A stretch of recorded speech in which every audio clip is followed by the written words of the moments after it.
Baik, bismillahirrahmanirrahim. Assalamualaikum warahmatullahi wabarakatuh. Alhamdulillahirabbil alamin wa bihi nasta'in wa ala umuri dunya waddin. Wassalatu wassalamu ala asrofil anbiya'i wa mursalin. Asyhadu an la ilaha illallah wa asyhadu anna muhammadar rasulullah. Yang saya hormati dan saya banggakan yaitu para dosen pengampu mata kuliah pembelajaran Al-Qur'an dan hadis. Perkenalkan, nama saya Dean Rahmat. Pada kesempatan kali ini saya akan membuat yaitu video pembelajaran Al-Quran dan hadis. Pada materi ini yaitu tentang pembelajaran Al-Quran dan hadis, materi ini sangat penting karena berkaitan juga yaitu dengan kehidupan kita sebagai seorang muslim. Baik, yang selanjutnya yaitu latar belakang Al-Quran dan hadis. Mengapa penting? Karena yang pertama yaitu Al-Quran dan hadis sebagai pedoman hidup, memberikan arah moral dan praktik ibadah. Yang kedua yaitu membentuk akhlak, etika sosial, dan keputusan sehari-hari. Terus yang ketiga yaitu tantangan modern, distraksi digital, waktu terbatas, dan metode pembelajaran yang kurang sesuai. Nah, di kehidupan sehari-hari, kita tidak bisa lepas dari nilai-nilai yang diajarkan dalam Al-Quran dan hadis. Keduanya menjadi pedoman dalam bersikap dan mengambil keputusan.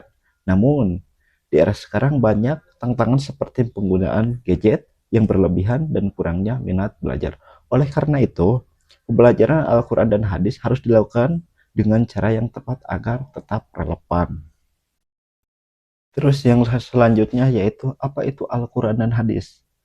Baik, Al-Quran adalah wahyu dari Allah yang menjadi sumber utama hukum atau akhlak dan petunjuk hidup bagi muslim. Terus hadis yaitu catatan, ucapan, perbuatan, dan persetujuan Nabi Muhammad SAW yang menjelaskan dan menerapkan ajaran Al-Quran. Terus hubungan keduanya yaitu hadis menjelaskan rincian praktik Al-Quran yaitu tafsir praktik, keduanya saling melengkapi dalam kehidupan beragama. Al-Quran juga yaitu merupakan sumber utama ajaran Islam yang berisi petunjuk hidup. Sedangkan hadis yaitu berfungsi sebagai penjelasan dari Al-Quran. Jadi keduanya itu tidak bisa dipisahkan. Oleh karena itu hadis membantu kita memahami bagaimana cara mengamalkan isi Al-Quran dalam kehidupan yang nyata. Namun sudah dijelaskan yaitu di dalam surat Al-Baqarah ayat 2 yaitu dzalikal kitabul la raiba fihi hudal lil muttaqin, yang artinya yaitu kitab Al-Quran ini tidak ada keraguan padanya, petunjuk bagi orang-orang yang bertakwa. Al-Quran menjadi pedoman jelas untuk membimbing hidup dan menjaga ketakwaan. Belajar Al-Quran berarti belajar petunjuk praktis untuk berperilaku baik. Ayat ini juga yaitu menunjukkan bahwa Al-Quran adalah kitab yang tidak memiliki keraguan dan menjadi petunjuk bagi orang-orang yang bertakwa. Artinya, jika kita ingin hidup terarah dan benar, maka kita harus menjadikan Al-Quran sebagai pedoman dalam kehidupan sehari-hari. Nah, adapun yaitu dalil hadis tentang pegangan pada Al-Quran dan Sunnah, yaitu taraktu fikum amroini lan tadillu ma tamassaktum bihima kitaballahi wa sunnatan nabiyyi, yang artinya yaitu aku tinggalkan pada kalian dua perkara, yaitu kalian tidak akan sesat selama berpegang kepada keduanya, kitab Allah Al-Quran terutama dan sunnah nabinya. Yaitu hadis ini yaitu diriwayatkan oleh Malik, disahihkan oleh Al-Albani dalam Sahihatul Jam'i yaitu nomor 2937.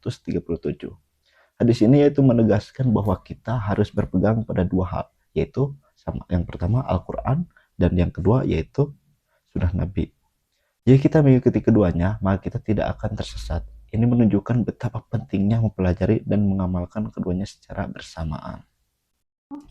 Nah, baik, yang selanjutnya yaitu prinsip-prinsip pembelajaran Al-Quran dan hadis.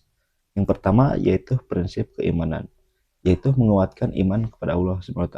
Prinsip keimanan berarti bahwa mempelajari Al-Quran hadis harus mampu memperkuatkan iman kepada Allah. Jadi ketika kita belajar bukan hanya sekedar mengetahui isi ayat atau hadis, tapi juga merasakan kehadiran Allah dan semakin taat kepadanya.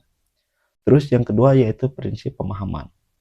Prinsip pemahaman ini yaitu artinya kita tidak hanya membaca Al-Quran dan hadis, tapi juga yaitu memahami dengan isi kandungannya. Kita bisa mengambil pelajaran dan hikmah untuk kehidupan sehari-hari.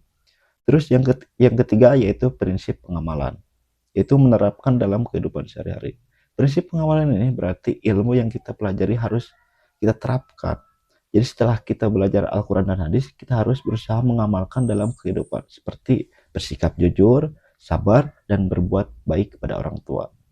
Terus yang ketiga yaitu prinsip berkelanjutan. Yang keempat yaitu prinsip berkelanjutan, yaitu belajar secara terus-menerus. Prinsip berkelanjutan ini maksudnya yaitu ketika kita belajar, kita gak sampai tamat saja, tetapi kita harus memperdalam ilmu agamanya.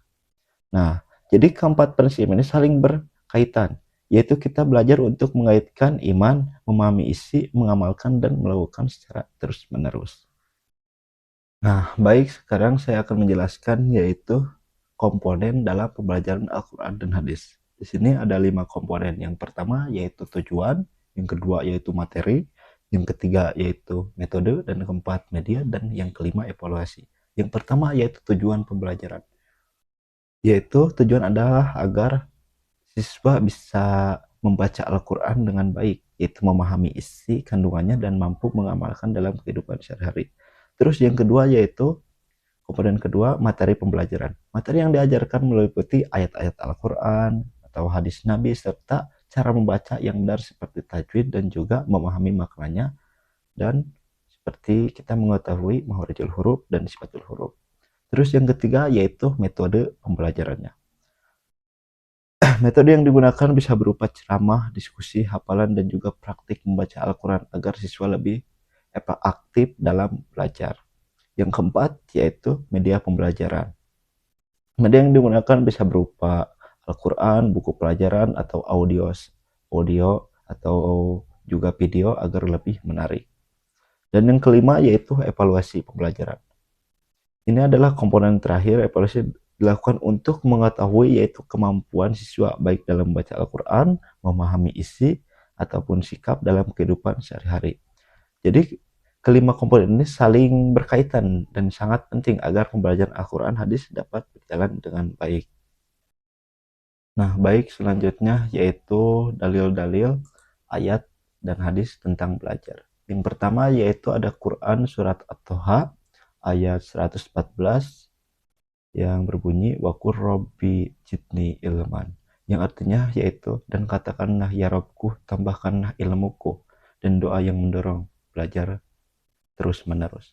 Terus ada hadis juga yaitu talabul ilmi faridatun ala kulli muslimin wa muslimah, yaitu menuntut ilmu itu wajib bagi setiap muslim dan muslimat, yaitu menekankan pentingnya mencari ilmu terutama yaitu ilmu agama. Yaitu ayat dan hadis ini menunjukkan bahwa menuntut ilmu adalah hal yang sangat penting dalam Islam. Kita dianjurkan untuk terus belajar dan meningkatkan ilmu, terutama yaitu ilmu agama, agar kita menjadi pribadi yang lebih baik dan bermartabat. Nah, baik, dari penjelasan tadi dapat disimpulkan bahwa yaitu Al-Quran dan hadis adalah pedoman hidup yang tidak bisa dipisahkan. Pembelajaran akan lebih efektif jika dilakukan dengan niat yang baik, yaitu dengan dipahami, diamalkan, dan dilakukan secara terus-menerus. Mungkin demikian yang saya dapat sampaikan. Semoga materi ini bermanfaat dan bisa kita amalkan dalam kehidupan sehari-hari. Wabillahi taufiq wal hidayah. Wassalamualaikum warahmatullahi wabarakatuh.